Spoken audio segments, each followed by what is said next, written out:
just going to go over some of the tools that you'll need for this repair. You'll need your Isesmo to take off the screen and get behind a few things. We'll need some pointer tweezers. We'll need your tri-wing screwdriver. You'll need a Phillips screwdriver. We'll need your pentalobe screwdriver to do the bottom screws, and then we'll need a spudger to move some connectors. And all that you're trying to do is just break the adhesive of the screen. You just want to go all the way around the edges.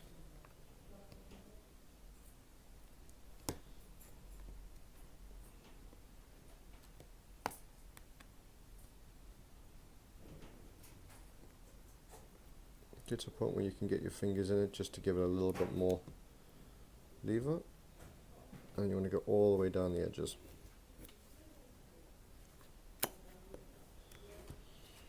And same with the other side.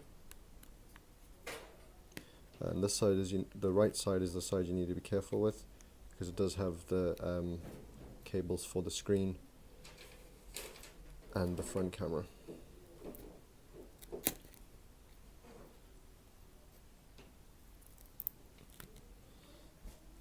And then the top you don't want to go in too deep either, because it's got the front camera there. So if you go in too deep, you could end up hitting that front camera, and you'll have a lot of problems if you damage the front camera. Right, so there we go. Right, so the phone opens up like a book, so it opens up from left to right. So there we go. So once that's open, we'll then need to, first thing, always unplug the battery. So it's got 5 screws down the side here, down this middle plate. So 1, 2, 3, 4, 5. You need to undo all of those, and those you'll be using the tri-wing screwdriver. Like I said, try and put all these screws in an order that you can put them back in, and you'll know exactly where they go.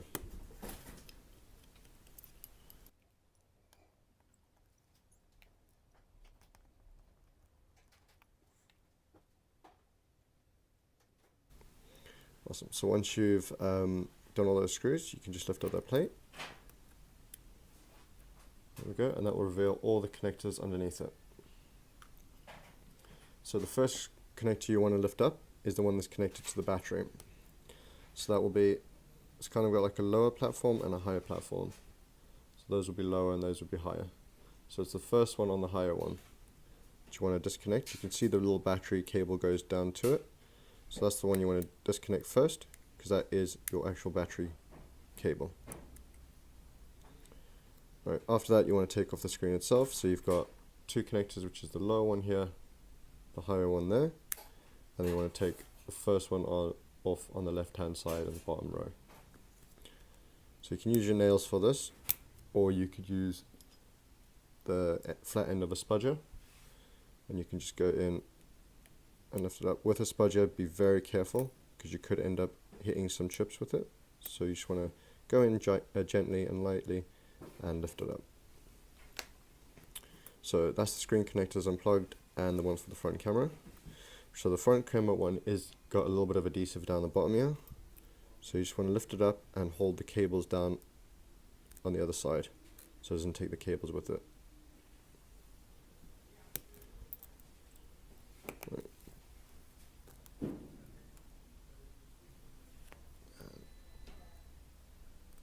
A little bit there.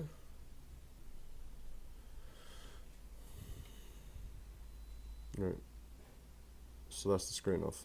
So the screen you can put to one side for now. So what we need to do is we need to take out the whole insides of the iPhone X.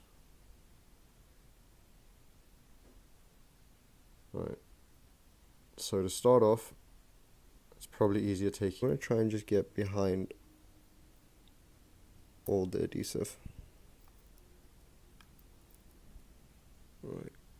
So now what we need to do, which is kind of like the final step, is just remove the back charger with the buttons So we'll just remove all that. Right, so this again is another tricky one, because you have to remove this whole back charger. But what we'll do is we'll remove the last little few screws on the side here. So there's got a little 1, 2, 3, 4 screws on the side here. Just want to remove them.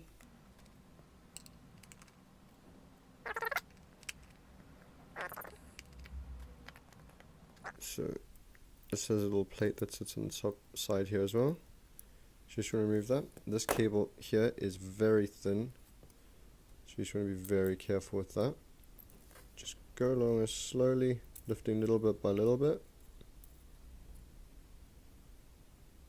and then stop just before you get to the bend. And you want to remove all these parts here. As per normal, be very careful. Watch out for the ribbon cable, because you want to try and pull out this without damaging the ribbon cable.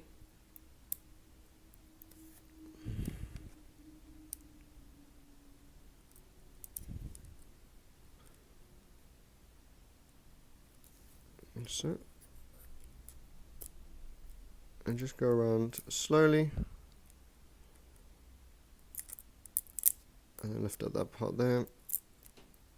And then we'll continue from this part here. And that will bring out all that. So that's all that out. So now all that we need to do is just remove this back plate, this back charger.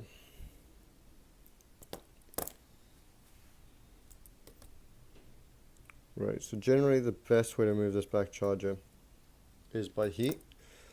I'm going to see if I can do it a little bit without heat, and if it comes to a point where I'm not getting it, we're going to have to switch to heat.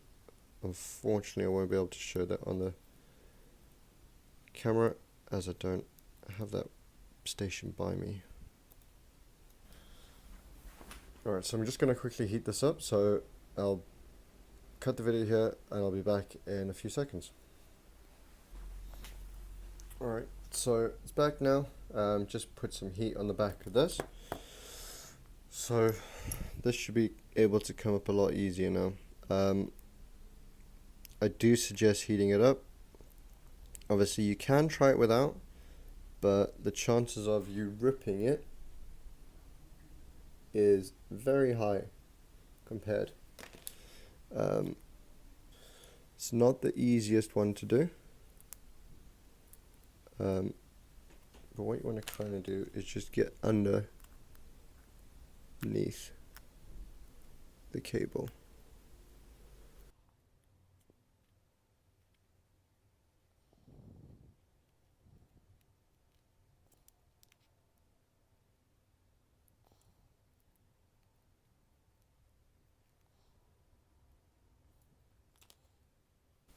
Alright, so I'm just going to go around slowly.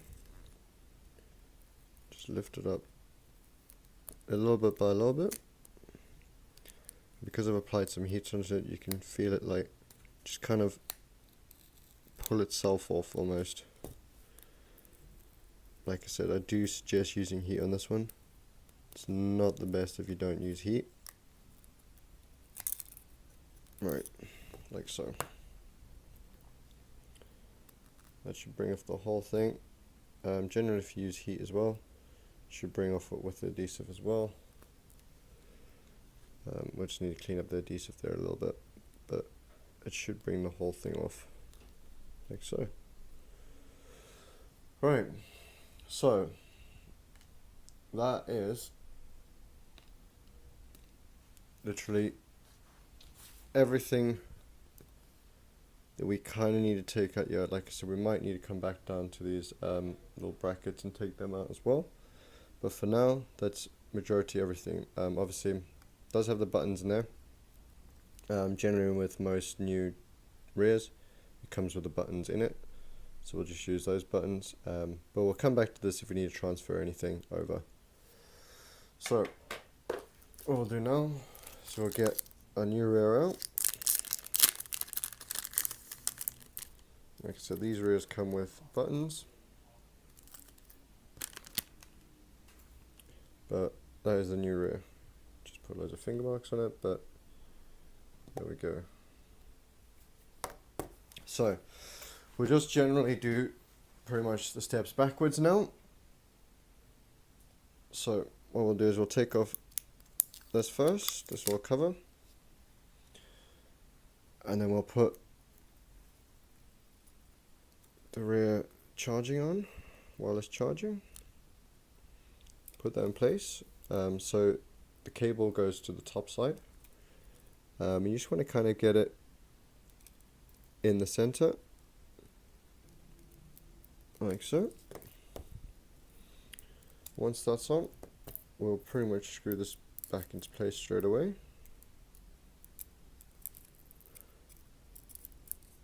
So that will go in there. Just make sure that everything's kind of in place.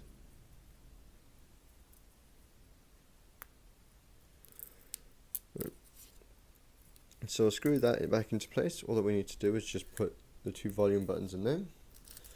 So like I said, it's come with its own volume buttons, but generally they forget to put some of the stuff on it, which is a bit annoying. So we will come back to the old one and we'll just take off those buttons. So they've got this little bar that sits here, and pretty much you just want to pull it to one side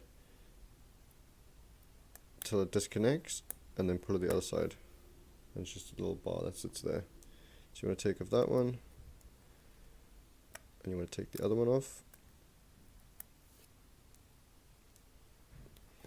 and then to take off the actual buttons itself, it's got this little bracket that sits kind of behind it, and I don't know if you can see in this one, but the way they pretty much go is they kind of lift up. See if I can get it right. Right. So let's see if I can get it. So you go right to the edge, pushing the button as well, just so it like pushes the button this way, and you can get some lever. You see I kind of clips there. It's got a little clip there, and then once that's done, you just kind of grab it and pull it up, and that will bring that out. Same for the other one. Lift it up and pull it up. So those are the bits that generally they don't come with on the new buttons. So we'll leave the old buttons in there because we don't need them. If you do want to take them off, all that you need to do is just push them through this side and they'll come out, but we don't need them yet. So we'll put those new parts to the top here, and you want to get the two volume buttons. Right, so one of the volume buttons didn't come with the little paddings on it. So what we'll do is we'll get the old rear, push out the actual button, and as you can see it's got these little kind of O-rings that sit around them, little black O-rings. One of the new ones didn't come with them on it, so we're just gonna take them off. So you just pretty much need some pointy tweezers. Just want to get underneath it and pull it out. Obviously they are not the easiest things to get out. When taking them out they can actually tear, which is even more annoying. Right, and luckily one of them came with it, so we're just going to get out the other volume button as well.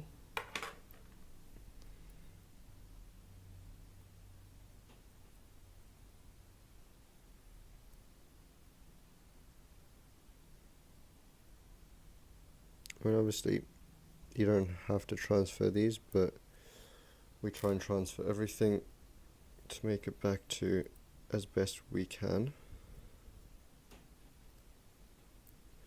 Right, so putting these on, not easy as well.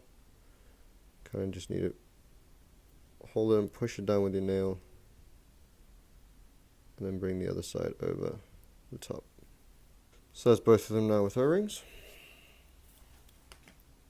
So what we're going to do is we're going to put them into the new rear.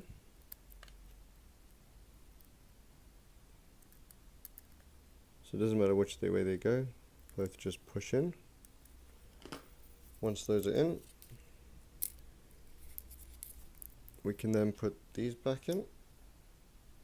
So pretty much these just go the opposite of what they came out as.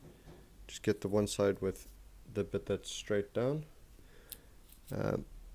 Push it in, you can feel it click, and then press the other side down.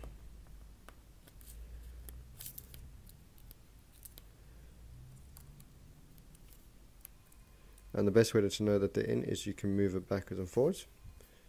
That way you know it's all down. And you do the same with the other one.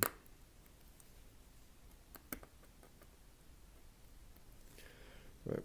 Once those are in, I'll put these little bars back. So they kind of sit in on one side.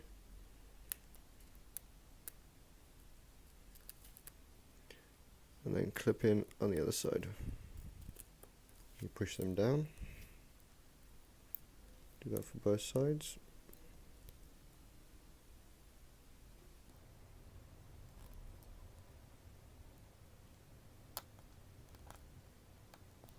There we go. Alright, so once those are in, we'll screw this back into place.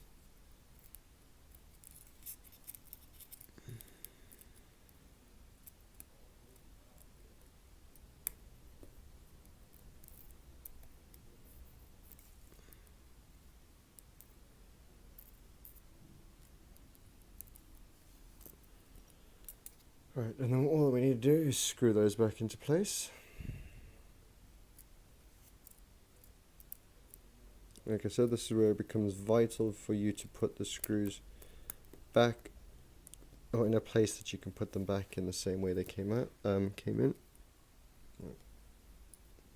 So with those buttons, you make sure they are clicking, and you get them into the exact place that they need to go.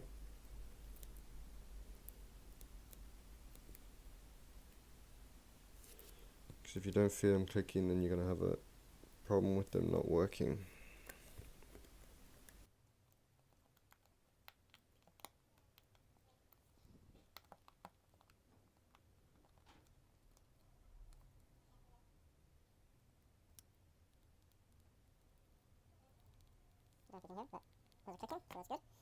They do take a little bit of adjusting, but once you screw them into place, they generally should find their own way.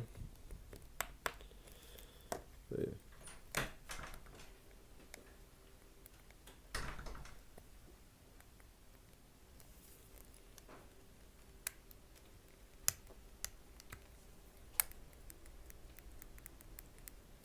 Once they're nice and tight, you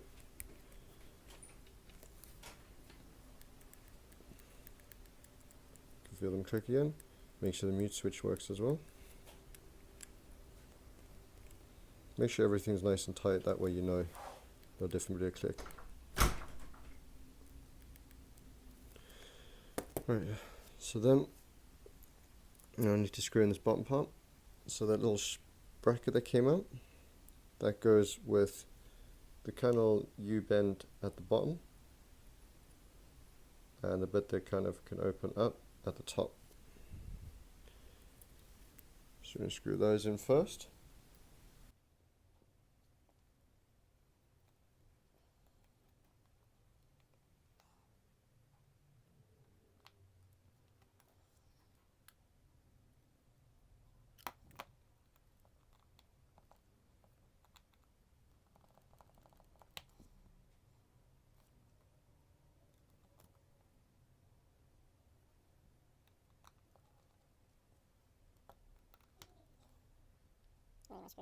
There we go.